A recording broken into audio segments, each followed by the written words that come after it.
Welcome to the last lecture of Non-fictional Prose. Well, I hate ending. I hate to say goodbyes. I'm not good at saying goodbye, but this is the end. Every start has an end, and every course has an end to it.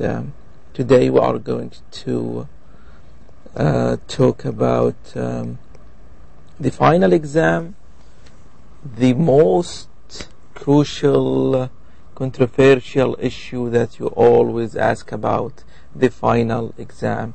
I am going to talk briefly about the final exam and hope this will help you a lot in revising the course. So lecture 14, the final exam. It contains 70 multiple choice items, and if you studied with me grammatical structure last semester, you will know what I mean by 70 multiple choice items.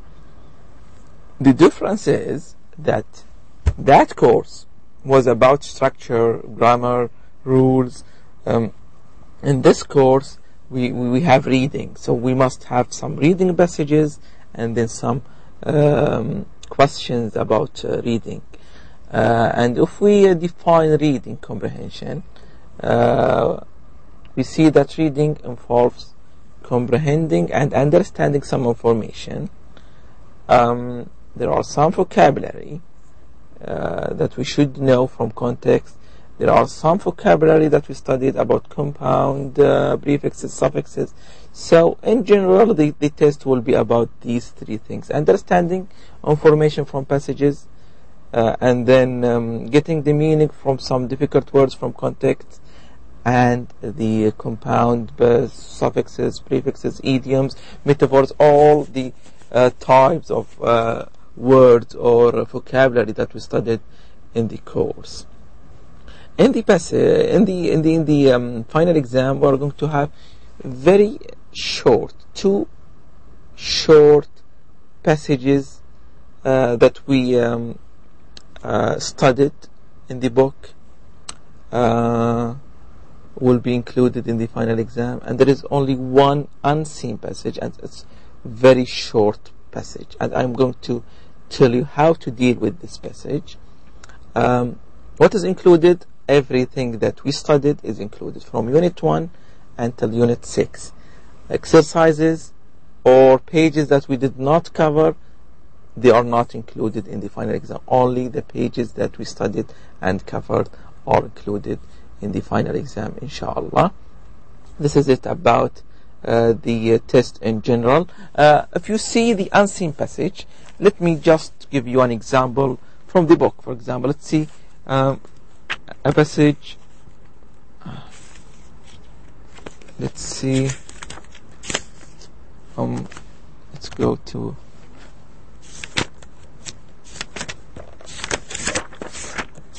For example, let's study something about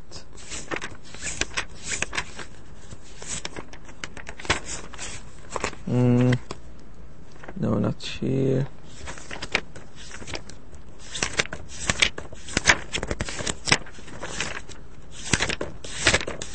After this one, probably we'll find the text. That's it. Yes, let's see. This is a very good example. Ethnocentrism. What is ethnocentrism? Very difficult word, and I know that most of you do not know the meaning of ethnocentrism.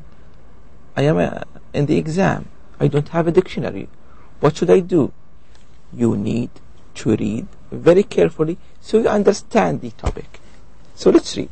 Cultural shock can be an excellent lesson in relative values and in understanding human differences. The reason cultural shock occurs is that we are not prepared for these differences because of the way we are taught in our culture. We are all ethnocentric. Still, we have some idea. It's about cultural shock, that you are not accepting other cultures. Probably yes. This term comes from the Greek root ethnos. So we start to get the root, the origin of this word. It's from the word ethnos. What does it mean? Meaning a people or a group. So yes, ethno means people and a group. But what ethnocentrism means? Thus, it refers, so you see, thus. So we are getting now the definition or the meaning of the word ethnocentrism. Thus, it refers to the fact that our outlook or worldview is centered on our own way of life. So if our thinking or our opinion is only centered about our life, we only accept our values or our life, so we are ethnocentric. If we do not accept how other people live, well, this is a problem. This is ethnocentrism.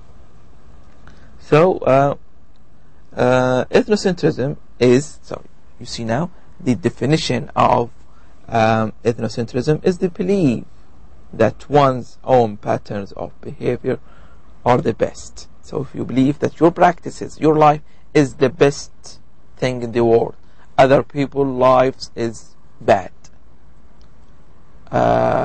We are in Saudi Arabia, our culture is the best culture in the world. So this is ethnocentrism. The most natural, beautiful, right, or important. Therefore, other people, to the extent that they live differently, live by standards that are inhuman, irrational, unnatural, or wrong. So you see, we had a new passage. Just by reading very carefully, we can get the meaning of the main topic, the main ideas. We get some words. For example, we have the word outlook here, or worldview. So we expect that outlook and worldview are synonyms because they are separated with or. We have here inhuman, irrational, unnatural. So we are expecting they convey the same meaning. We have the word human, we added the prefix n. We have the word rational, we added the prefix ir. We have the word natural, we added the prefixes un to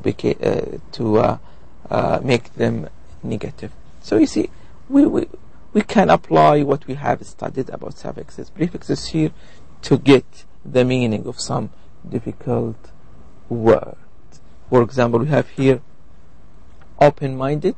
What's the opposite of open-minded? Is narrow-minded.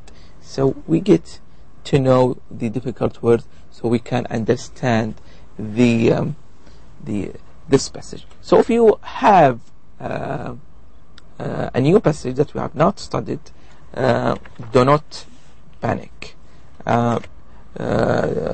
Why? Because we should be now able to read new passages. We should be able to apply all the strategies that we studied and see whether we are successful or not. I want to check your comprehension of the strategies, your comprehension of